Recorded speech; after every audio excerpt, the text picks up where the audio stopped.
one, a small group of men, the kind of guys who'd already tried, failed, tried again, and privately started to wonder if they were just not built for success, were taught a 4-minute routine, not a mindset, not affirmations, not a vision board, a physical switch. And what happened next messed with them. Not in a cute motivational way, more like, why is reality suddenly acting different around me? Way.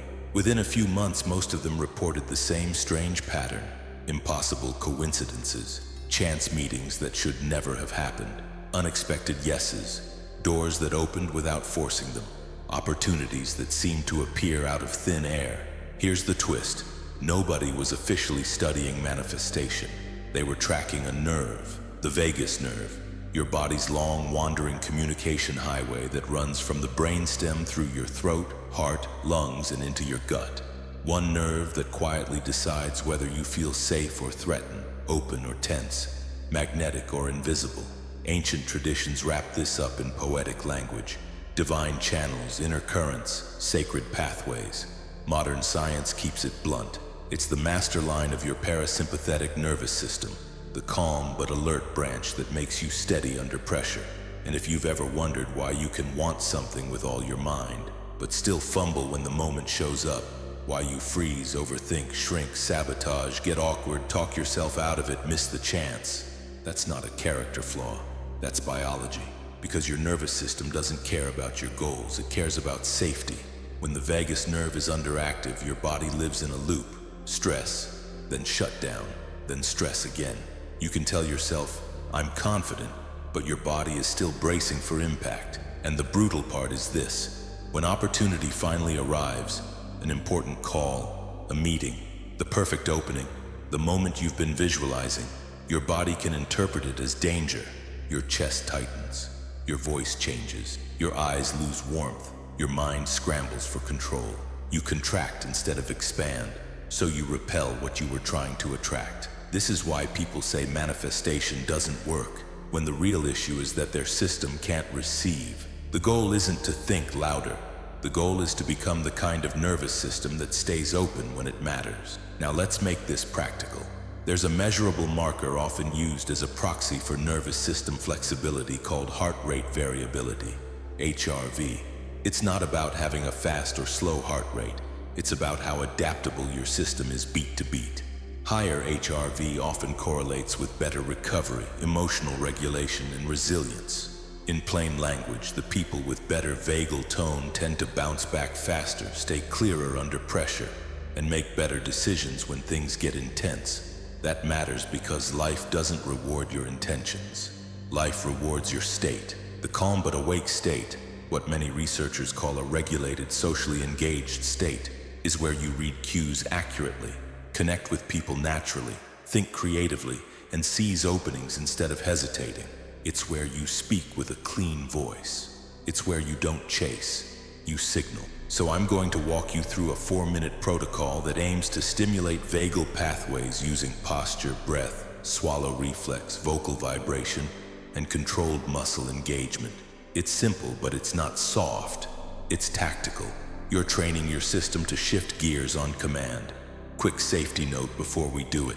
If you have a respiratory condition, heart issues, fainting episodes, panic disorder that's easily triggered by breath holds, or you're pregnant, go gently, shorten holds, and stop if you feel dizzy or unwell. This is not medical advice. It's a self-regulation exercise. Your body gets the final vote. All right, 4 minutes, 1 chair, a little privacy because you'll make sound. Sit forward on the chair, not leaned back. Put your feet flat and wide, wider than shoulder width. Now fold forward and rest your elbows on your knees. Let your head hang down like you're exhausted. This isn't slouching. This is a deliberate position. Head below heart, core gently compressed, diaphragm mechanically supported. For many people, it naturally pulls the body out of fight or flight. Close your eyes. Before the first inhale, exhale fully. Empty your lungs like you're letting go of a heavy day. Don't rush, just let it out. Now you're going to do 4 cycles. Each cycle is the same timing. Inhale for 4 seconds through the nose, hold for 7, exhale for 8 through the mouth. If the hold is too much, reduce it. The point is control, not suffering. Cycle 1 is the reset. Inhale through your nose for 4, but breathe into the belly, not the upper chest. Feel your abdomen press slightly into your thighs. 1, 2, 3, 4. Hold for 7, and during this hold, swallow once. That swallow is not random. The throat, the voice box, all of that is wrapped in vagal connections. Swallow like you're pressing a hidden button. Hold. 2, 3. Swallow. 5, 6, 7. Now exhale for 8 seconds through your mouth and hum while you do it. Low and resonant like a quiet engine. Feel the vibration in the throat, chest, face. 1, 2, 3, 4, 5, 6, 7, 8. Don't underestimate that hum. Vibration is a direct language to your nervous system. It tells your body, literally, we're safe enough to make sound. That's not woo, that's physiology. Cycle 2 is pressure calibration. Exhale fully again. Empty. Inhale for 4 through the nose. This time, press your tongue firmly against the roof of your mouth as you breathe in. Not gently, firmly. 1, 2, 3, 4. Hold for 7. Keep the tongue pressure. Now add the second switch. Gently tense the pelvic floor like you're stopping urination midstream. You're engaging from below while breath engages from above. Hold. 2, 3, 4, 5, 6, 7. During the hold, swallow once. Still controlled, still steady. Now exhale for 8 with the hum again. But here's the key. As you exhale, release everything. Tongue relaxes, pelvic floor releases, jaw softens, shoulders drop. Hum. 1, 2, 3, 4, 5, 6, 7, 8. This is the training.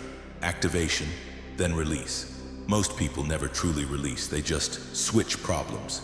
But your system needs to learn contrast. Tension is not strength, control is strength. Cycle 3 is the encoding. Same position, head down, elbows on knees. Quiet, exhale completely. Inhale for 4 seconds. And while you inhale, bring to mind the moment something you want actually arrives. Not you wanting it, not you begging for it. The moment you receive it, the email hits, the call comes in. The person says yes, the opportunity opens. See it like it's already happening. 1, 2, 3, 4. Hold for 7. Now don't just picture it, feel it physically. Where does it land in your body? In the chest, the gut, the throat? Let the sensation intensify. Not manic, not forced, just real. And during the hold, swallow once like you're anchoring that feeling into the system. Hold. 2, 3, swallow. 5, 6, 7. Exhale for 8 with the hum. And as you exhale, imagine that sensation radiating outward, not as desperation but as signal, like you're broadcasting coherence. Hum. 1, 2, 3, 4, 5, 6, 7, 8. Here's what's happening beneath the poetry. When you're regulated, your face softens, your eyes track better, your voice stabilizes, your micro-timing in conversation improves, your decisions get cleaner, your patience expands. People respond to that. Life responds to that, because you're no longer leaking stress into everything you touch. Cycle 4 is the lock. Exhale completely. Empty the lungs. Inhale for 4. Deep belly breath. 1, 2, 3, 4. Hold for 7. Tongue pressed to the roof again. Pelvic floor gently engaged again. Swallow once again.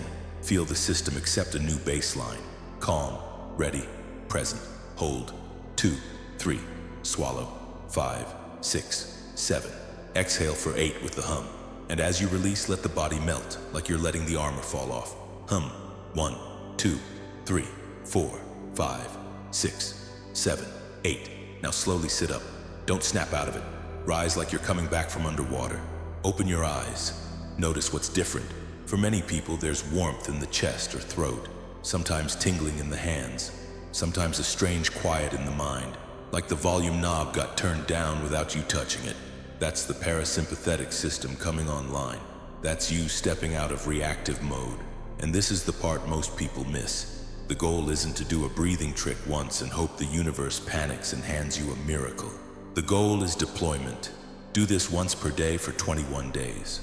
Morning is great because it sets the tone before the day strains you, and then use it tactically, before a high-stakes moment, before a negotiation, before a difficult conversation, before you hit record, before you walk into a room where your future might quietly be decided in 10 minutes. Because the difference between almost and it happened is often not skill, it's state. A person can have the same pitch, the same portfolio, the same product, and perform completely differently depending on whether their nervous system is braced or open. When you're regulated, you don't try to be charismatic. You simply become easier to trust. Your presence stops asking for permission, and that changes outcomes. So here's what I want you to track for the next week. Not what you manifest, not the external fireworks. Track the internal response. How do you feel when pressure hits? How fast do you recover after stress? Do you stop spiraling sooner? Do you speak more clearly? Do you stop over-explaining? Do you notice opportunities without needing to force them? Because manifestation isn't only about making things appear. It's about becoming someone who can receive what's already trying to reach you. If you do this today, drop a comment with 2 words, Vegas activated. And in 7 days, come back and tell me what shifted, not what you got, how you felt, how you responded, how you showed up when the moment arrived. Because that's the real miracle. Not that reality bends. It's that you stop breaking when life finally opens the door.